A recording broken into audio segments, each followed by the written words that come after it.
That's got a good groove, doesn't it? Kenny Lattimore, enjoy. 7:36 the time, 24 minutes before Laguna 8 o'clock. Beach has some of the most beautiful and pristine beaches in the world. But it's much more than that. It's a collection of some of the finest chefs and restaurants along the western coast, offering dozens of choices for menus spanning the globe. It's the home of oceanfront resorts and hotels priced to fit any budget. It's an assortment of boutiques, clothing, jewelry, and specialty stores singularly unique to this artist colony. Oh, did someone say artists? Laguna Beach is the definitive artist colony on the West Coast. Nowhere else even comes close. The finest art from some of the world's most renowned artists can be found in Laguna Beach. Visit Laguna. Come for the beach, stay for everything else. Looking forward to your visit wherever you happen to be right now. Looking forward to your visit sometime this year to Laguna Beach. It's a fantastic place to come and spend a day or 2 or 5 or 20, or like I did, a rest of a lifetime. We say hello to Mario this morning. Mario, one of our neighborhood regulars here.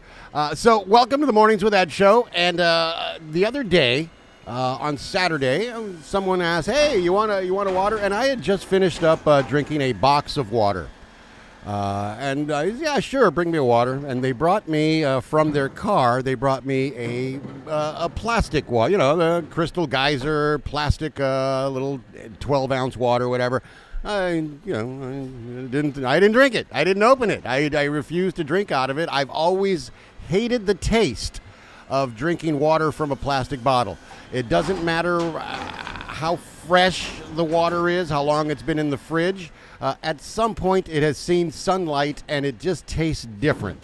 Well, there's a reason that you're tasting that taste. In a trailblazing new study, researchers have discovered that bottled water sold in stores can contain somewhere between 10 to 100 times more bits of plastic than we previously thought. Nanoparticles, so infinitesimally tiny, they can't be seen under a microscope. That's how tiny these nanoparticles are. At 1,000th the average width of a human hair. Now, take a human hair, gray, brown, it doesn't matter. Take a human hair and measure the width of it. These nanoparticles are 1,000th the average width of that human hair.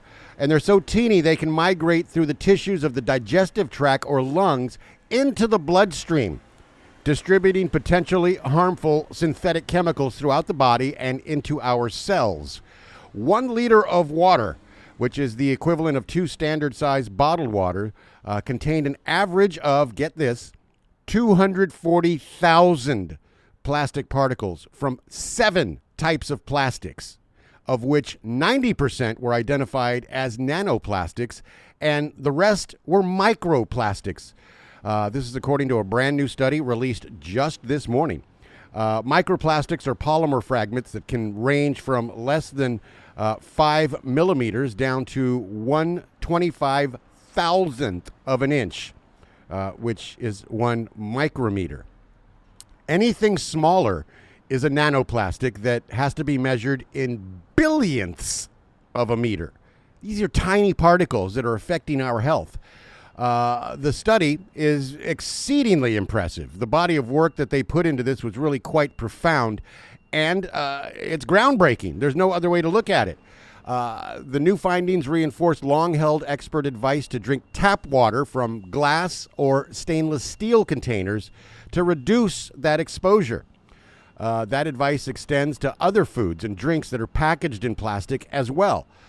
People don't think of plastics as shedding, but they do. In almost the same way that we're constantly shedding skin cells, plastics are constantly shedding little bits that break off. And that's such as when you open that plastic container for your store-bought salad or cheese that's wrapped in plastic. And a friend of mine recommended not ordering, the plastic-contained salads for many reasons, but that's just one of them.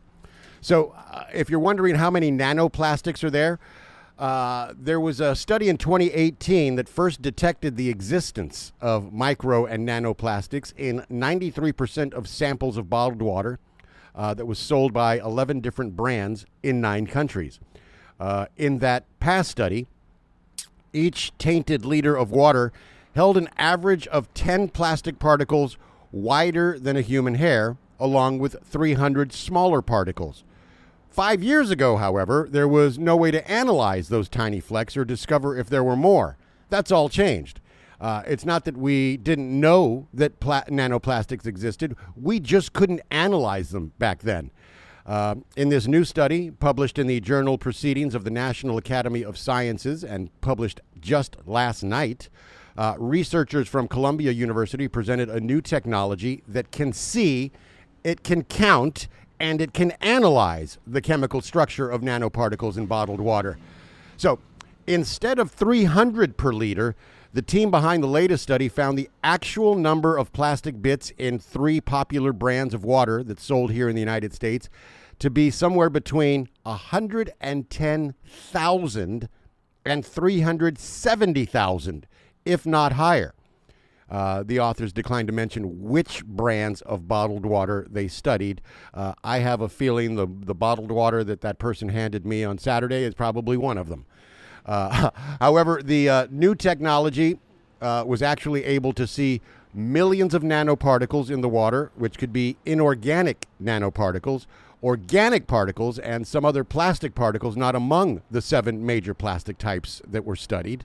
The innovative new techniques presented in the study opened the door for further research to better understand the potential risks to human health, as if this isn't already a big enough risk to make you want to stop drinking water out of plastic bottles.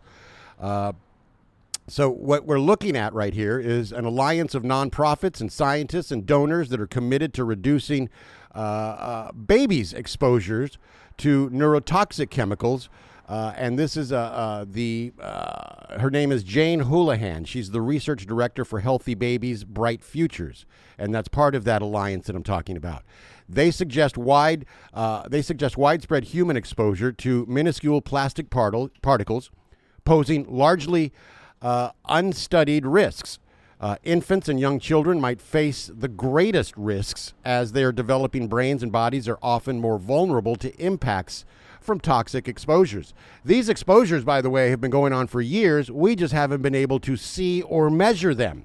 So we're already in Dutch with this. So kids right now, if you're 20, 25, 30 years old and you've spent your entire life drinking out of those plastic bottles, yeah, you've already been affected. Nanoplastics are the most worrisome type of plastic pollution for human health.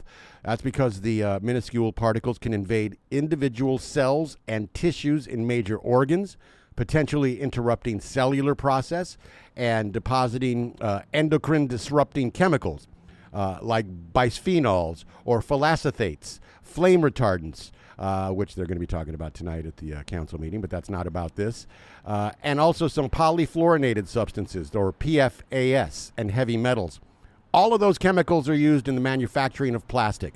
So if a plastic makes its way into us, it's carrying those chemicals with it. And because the temperature of the body is higher than the outside, those chemicals are going to migrate out of that plastic and end up in our bodies. The chemicals can be carried to your liver and to your kidney and to your brain and make their way across the placental boundary and end up in an unborn child. In studies of pregnant mice, researchers have found plastic chemicals in the brain, the heart, the liver, kidney, and lungs of the developing baby 24 hours after the pregnant mother ingested or breathed in plastic particles. So plastic, I'll just say it this way. It's got to be easy to say. Plastic, no bueno. No bueno, man. Micro and nanoplastics have been found in the human placenta. They've been found in the human lung tissues. They've been found in human feces and in human blood. And in addition to the chemicals and toxic metals that plastics may carry, another relatively unstudied area is whether plastic polymer itself is also harming the body. we're going to get way deep into this. We're getting way deeper into this throughout the week. But for now, if you've got plastic bottles of water that you're just going to be, and I get it, you need more water, but there's got to be other ways to drink water. Boxed water, use one of those reusable metal tins for water. Do anything else, but know that plastic bottled water can kill you. The best radio in Laguna, Voice of Laguna. Download our app, listen online at voiceoflaguna.com. The Drake